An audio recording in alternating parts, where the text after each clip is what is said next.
Halo, selamat malam. Hari ini saya akan menjelaskan tentang bab 7 telekomunikasi, internet, dan teknologi nirkabel ya. Nah, telekomunikasi dan jaringan dalam dunia bisnis saat ini. Kita lihat ya, tren dalam dunia jaringan dan komunikasi. Nah, perusahaan pada masa lalu menggunakan dua jenis jaringan dengan dasar yang berbeda, yaitu jaringan telepon dan jaringan komputer. Jaringan telepon secara historis menangani komunikasi suara, dan jaringan komputer menangani lalu lintas data. Jaringan telepon dibangun oleh perusahaan telepon sepanjang abad ke-20 menggunakan teknologi transmisi suara.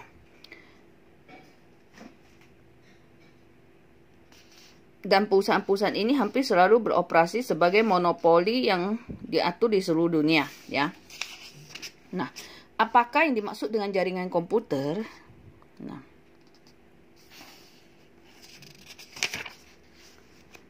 di sini ada gambar komputer dari jaringan, komponen dari jaringan komputer sederhana ya. Ada PC, switch, server, ya, switch, router, jaringan internet lain ya. Nah, sistem operasi setiap komputer pada jaringan berisi perangkat antarmuka jaringan untuk menghubungkan komputer ke jaringan. Sistem operasi jaringan mengarahkan perjalanan dan mengelola komunikasi pada jaringan serta mengkoordinasikan sumber daya jaringan.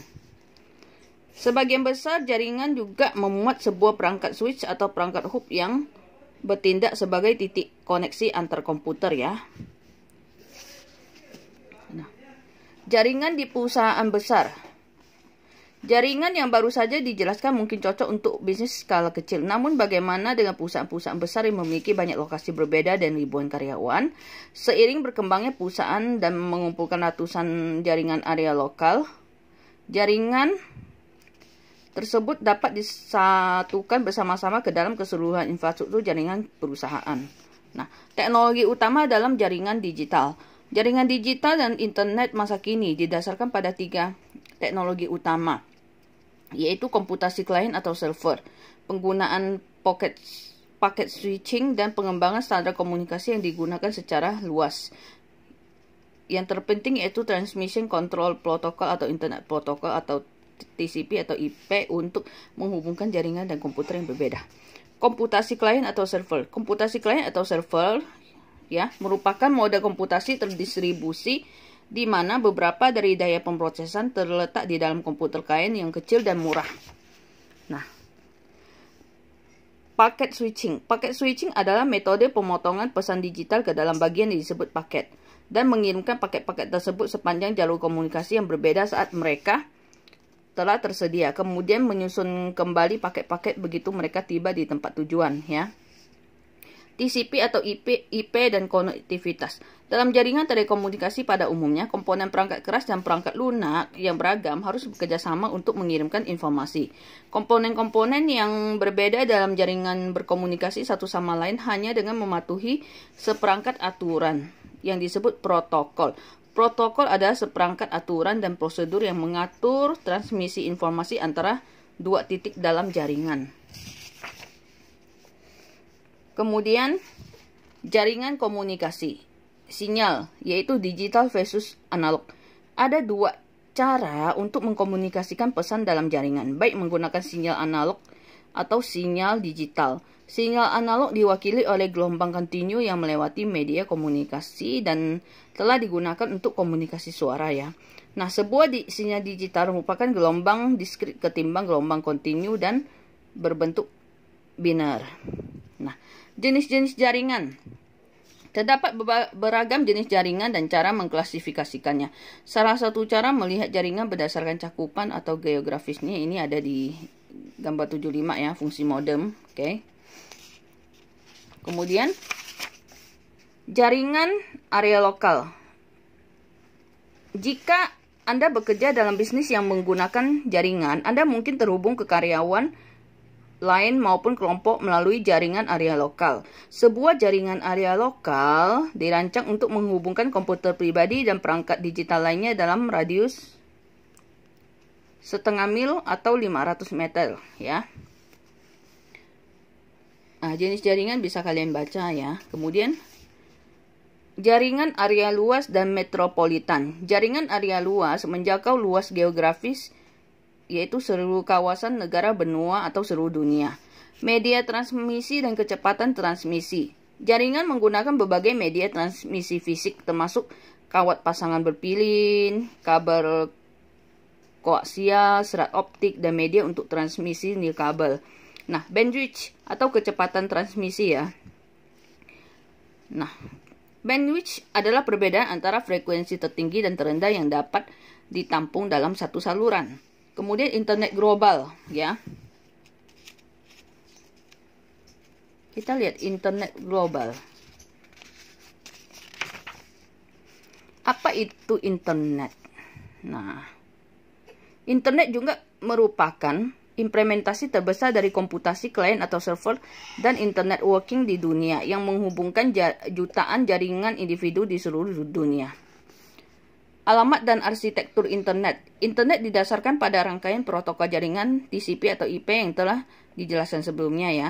Nah, setiap komputer di internet diberi sebuah alamat protokol internet yang unik, di mana saat ini berupa nomor berjumlah 32 bit yang diwakili oleh 4 urutan nomor mulai dari 0 sampai 255 dan dipisahkan dengan titik ya.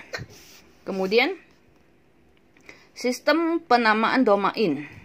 Sistem penamaan domain mengubah nama domain menjadi alamat IP. Nama domain adalah nama seperti dalam bahasa Inggris yang bersesuaian dengan 12 bit numerik alamat IP yang unik untuk setiap komputer yang terhubung ke internet ya. Kemudian arsitektur dan tata kelola internet. Nah,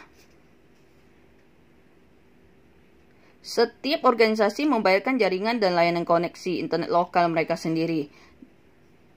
Sebagiannya dibayarkan kepada pemilik jalur utama jarak jauh ya. Penggunaan internet individu membayar ISP atas penggunaan layanannya dan umumnya mereka membayar biaya berlangganan sama rata. Tidak peduli berapa banyak atau sedikit mereka menggunakan internet ya.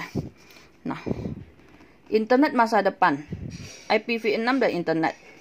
Nah, internet 2 adalah konsorsium jaringan canggih yang mewakili lebih dari 350 universitas Amerika Serikat, perusahaan swasta, dan instansi pemerintah bekerjasama dengan 66.000 lembaga di seluruh Amerika Serikat dan mitra jaringan internasional di lebih dari 50 negara. Nah, layanan internet dan alat komunikasi. Internet didasarkan pada teknologi klien atau server.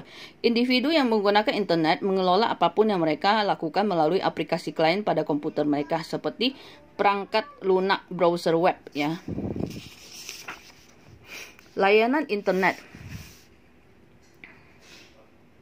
Nah, sebuah komputer klien yang terhubung ke internet memiliki akses ke berbagai layanan.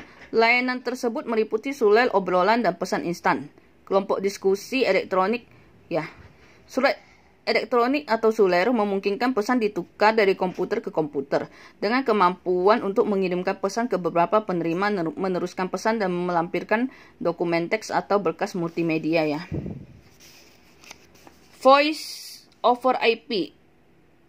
Nah, teknologi Voice over IP memberikan informasi suara dalam bentuk digital menggunakan sambungan paket dan menghindari biaya yang dibebankan oleh jaringan telepon lokal dan jarak jauh. Panggilan yang biasanya akan dikirimkan melalui jaringan telepon umum melakukan perjalanan melalui jaringan pusat yang didasarkan pada protokol internet. Komunikasi terpadu. Nah, komunikasi terpadu mengintegrasikan saluran yang berbeda untuk komunikasi suara, komunikasi data, pesan instan, suler, dan konferensi elektronik menjadi satu layanan di mana pengguna dapat secara mudah beralih di antara mode komunikasi yang berbeda. Nah, jaringan pribadi virtual.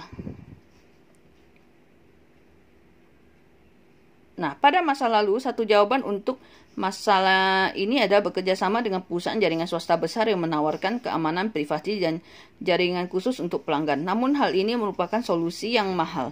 Sebuah solusi yang jauh lebih murah adalah menciptakan jaringan virtual pribadi dalam internet publik ya.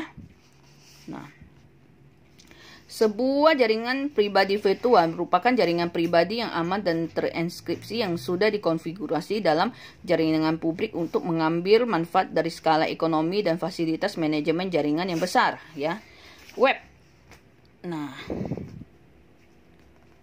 Kita lihat web. Web merupakan sistem dengan standar yang diterima secara universal untuk menyimpan, mengambil, memformat, dan menampilkan informasi menggunakan arsitektur klien atau server ya. Kemudian hypertext. Hypertext ya. Hypertext ini HTTP adalah standar komunikasi yang digunakan untuk mentransfer laman di web. Kemudian web server. Web server yang paling umum digunakan adalah Apache HTTP server yang menguasai 65% pangsa pasar ya. Kemudian mencari informasi di dalam web. Mesin pencari. Nah, kita lihat. Mesin pencari mencoba memecahkan masalah untuk menemukan informasi yang berguna di web hampir seketika dan bisa dibilang sebagai killer app di era internet. Kemudian kita lihat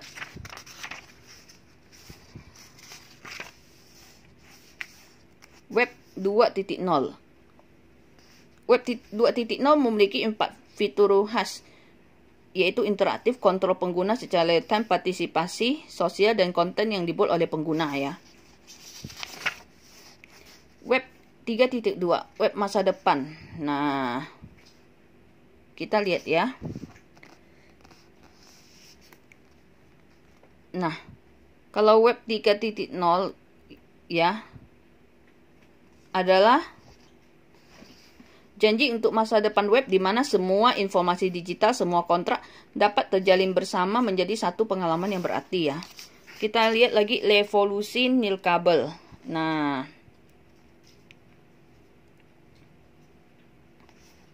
smartphone seperti iPhone, telepon Android, dan BlackBerry menghubungkan fungsi dari telepon seluler dengan komputer jinjing atau laptop mobile yang memiliki kemampuan Wi-Fi. Hal ini memungkinkan penggabungan musik, video, akses internet, dan layanan telepon dalam satu perangkat. Kemudian kita lihat sistem seluler ya.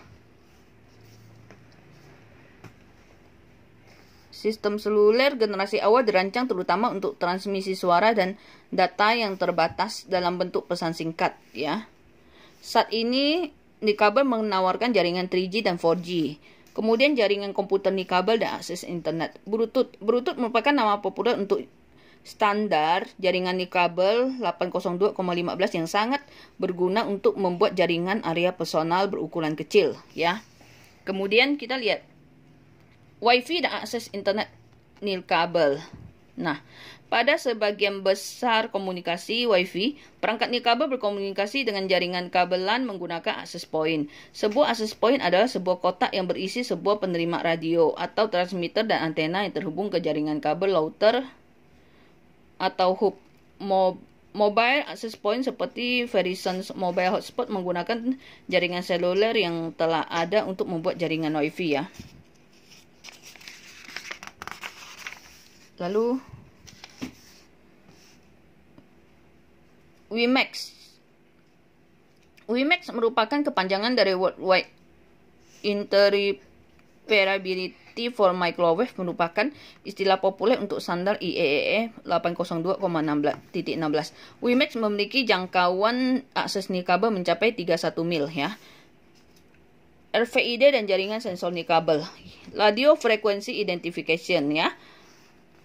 Menyediakan teknologi canggih yang mampu melacak pergerakan barang dalam lantai pasokan. Kemudian jaringan sensor nirkabel ya. Jaringan sensor nirkabel adalah jaringan dari perangkat nirkabel yang saling berhubungan yang tertanam ke dalam lingkungan fisik untuk menyediakan pengukuran dari banyak tempat pada wilayah yang luas. Oke, kemudian di rangkuman itu ada evaluasi dan pertanyaan diskusi. Pertanyaan diskusi bisa kamu coba jawab ya. Oke, sekian dulu bab 7. Terima kasih, selamat malam.